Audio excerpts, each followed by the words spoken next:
तो राधे राधे दोस्तों, मैं मिंटू कुमार राइज अगेन में हमेशा ही आप लोग का स्वागत करता हूं।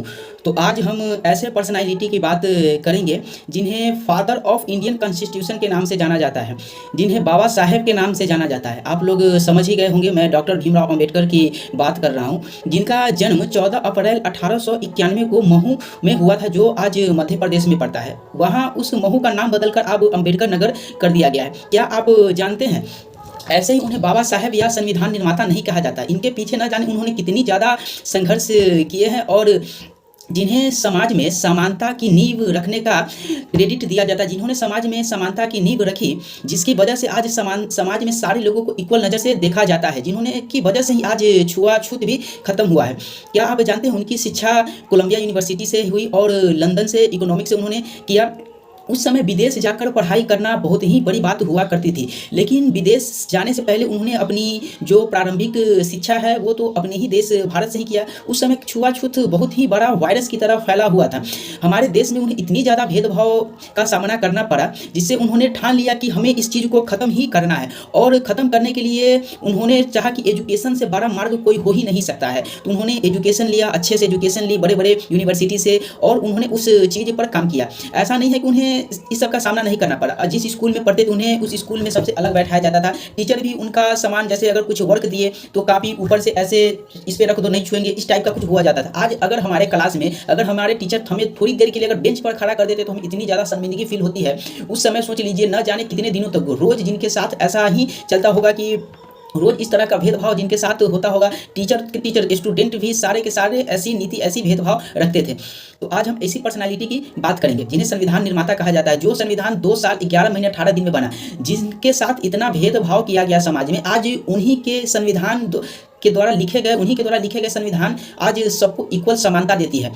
जिनके साथ इतना भेदभाव किया गया, उन्हीं के संविधान से सारे लोग इक्वल में चलते हैं। समाज में समानता का नींव उन्होंने रखा। तो उनकी मृत्यु 6 दिसंबर 1956 को नई दिल्ली में हुई, जिन्हें मृत्यु नहीं कहा जाता है, महापरिनिर्वाण कहा जाता है। इसके पीछे की कहानी ये है कि बाबा साहेब ने अपने अंतिम समय में उन्होंने बौद्ध धर्म अपना लिया था, और बौद्ध धर्म में मृत्यु नहीं बोला जाता, महापरिनिर्वाण बोला जाता है। इसका मतलब ये हो गया कि सारी दुखों से छुटकारा मिल गया, अब ऐसी आत्मा जो कभी दोबारा जन्म नहीं लेगी। तो इसीलिए उन्हें महापरिनिर्वाण कहा जाता है।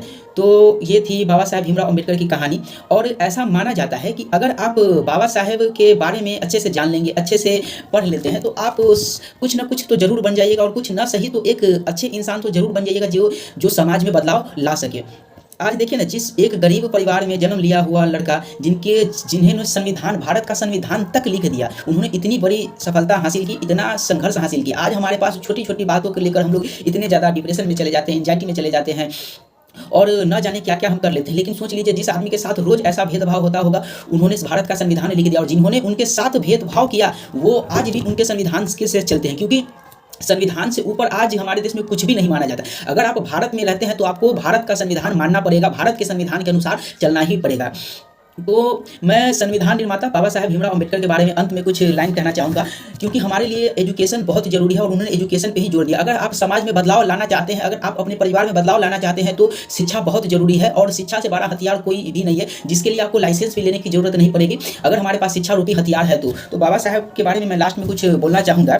शिक्षा आपका सबसे बड़ा हथियार है, याद रखिएगा दोस्तों, शिक्षा आपका सबसे बड़ा हथियार है, और मेहनत आपकी सबसे बड़ी ताकत है। शिक्षा आपका सबसे बड़ा हथियार और मेहनत आपकी सबसे बड़ी ताकत है। इसी बल पर आप दुनिया में नाम कमा सकते हैं, इस देश को, इस समाज को, इस यंग युवा समाज को आप कुछ दे सकते हैं, जिनकी वजह से समाज में आपका नाम होगा।